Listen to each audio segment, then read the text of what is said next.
Grabe oh. Check up time. Saka bukod pa. Naakoy yata ninyo sudan. Init pa gini. Salamat yun, sir. Nakaduwa ko na to. Good morning. Kagising ko lang. Ang dami na.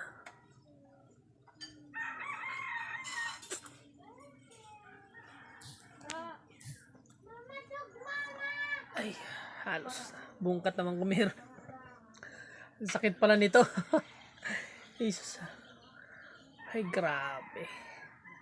First time ko itong magkaganito. Ayan guys. Share ko lang. Ganito pala to, grabe.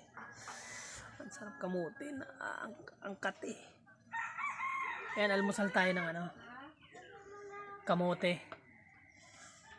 Kahit gums ko, ang dami. Good morning sa lahat. Ayan. Ay, pinahid akong cream yung sa gamot. Naman ko ng gamot. Ayan. Ingat kayo and God bless. Good morning. Day 4, oh. Grabe. Maliligo ako ngayon. Lalo sa katawan ko, halos buong katawan ko, dami.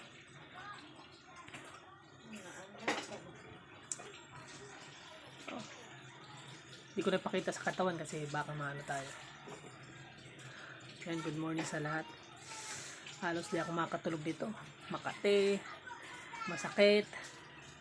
Halos di ako pinatulog. Kahit may gamot akong iniinom. Grabe itong sakit na bulutong na to.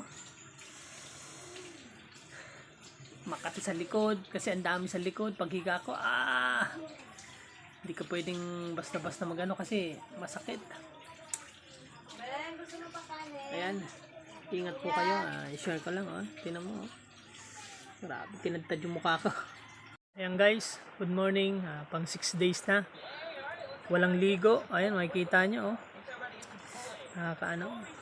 Ayan, medyo nangitim na, pero ito may mga may mga fresh pa, hindi pa tayo pwede maligo kasi para daw wag ng tubo 6 days walang ligo.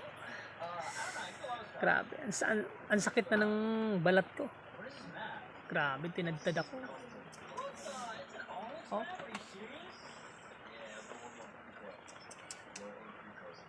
First time na nagkaganito ako. Pero sabi ng nanay ko, utos na daw ako. Utos ata yun. Ito ang findings to ng doktor, chicken pox. Hindi ko nga alam kung saan ko nakuha to. Hindi naman to dahil sa manok. Siguro mahina lang talaga yung immune system ko kaya tinamaan tayo ng ganito. Kaya hindi ako dumidikit sa kanila. Dito ako sa kwarto para hindi sila mahawaan. Grabe. Sa pang 3 days to 4 days, 5 days, dyan mo mararamdaman yung grabing sakit. Balik yung trangkaso. Dami ko nang inom na gamot. Para mawala agad. Para makabalik agad sa trabaho. Grabe. Sakit. Ayan. Kailangan pa natin magpagaling dahil hindi pa talaga totaling magaling to. Ayan, ingat kayo and God bless. Galing kay Boy Bicol, ingatan ng katawan. Maging malusog, ayan. Kaso hindi tayo, palagi ko sabi, mag-ingat, pero tayo pala yung tinamaan. Ganon talaga, ganon tayo kalab ni Lord. Ganon tayo kalab. Sa atin naman binigay. Ganon talaga, yun na yung nasa guhit ng pahalad natin. Ayan, ingat kayo and God bless. At eto na nga guys, okay na, magaling na ang ating bulutong pero maraming peklat na iniwan. Ayan, tinatawag ako ng aking asawa, pupunta natin dahil baka magalit. Ayan, gagawa pala siya ng lumpiang kalabasa. Kaya hanggang dito na lang, ingat!